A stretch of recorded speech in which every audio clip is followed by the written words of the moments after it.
Tarım Orman İl Müdürü'nü ziyaret ettik.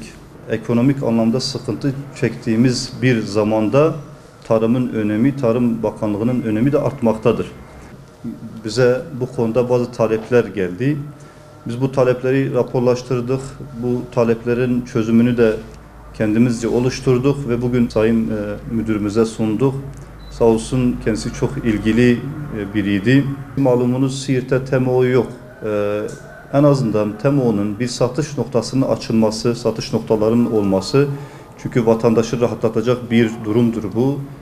Özellikle temel gıdalarda bir fiyat farkı var. Batman'da var, Kurtalan'da TMO var ama satış noktası olarak Siirt'te böyle bir eksikliğimiz var. Bunun açılmasını talep ettik. Bunun dışında Et ve Süt Kurumu'nun yine Siirt'te bir satış noktası yoktur. Evet, hayvancılığın yoğun yapıldığı bir yerdeyiz ama maalesef dün yine son bir hafta içerisinde kırmızı ete zamlar yapıldı.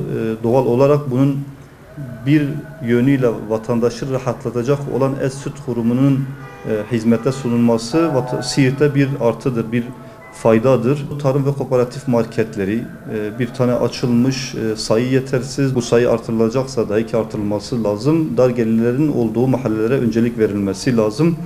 Bir diğer husus da aslında Siirt fıstığı ile alakalı yine konuştuk müdür beyle.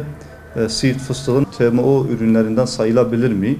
Bu konuda üreticiyi rahatlatacak bir taban fiyat uygulanabilir mi? Ve en önemli hususlardan bir tanesi de geçen ay, yani Aralık ayında Tarım Orman Bakanlığı'na bağlı Balıkçılık ve Su Ürünleri Genel Müdürü Siirt'e gelmişti. Baraj ve göl havzalarında bir araştırma yapmışlardı. Baraj ve gölleri potansiyel olarak ciddi anlamda yüksek bir tetkik sonucu ortaya çıktı. Hatta bu konuda yatırım için karar aldılar. Çok kısa bir sürede, daha buradayken yatırım için dilekçe verdiler. İlk etapta 300 kişi, tesisler kurulduktan sonra da 3000'e kadar bir istihdamdan bahsediliyor.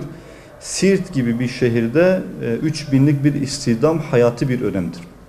Çok mühim bir noktadır. Madem böyle bir talep var, talep oluştu, hatta dilekçeler verildi.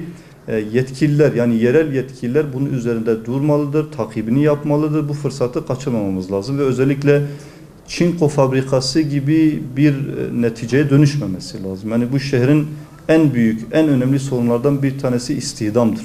Ve küçük dokunuşlarla aslında birçok aile o iş imkanı, o ekmek kapısı aralanabilir. Bu bir fırsattır. Bunun iyi değerlendirilmesi lazım. Tarım bu kadar hayati bir noktaya gelmişken o barajların etrafında 4 tarafı barajlarla çevrili olan bir şehirde eğer o köylüler baraj suyundan istifade etmeyecekse çok bir anlamı yoktur.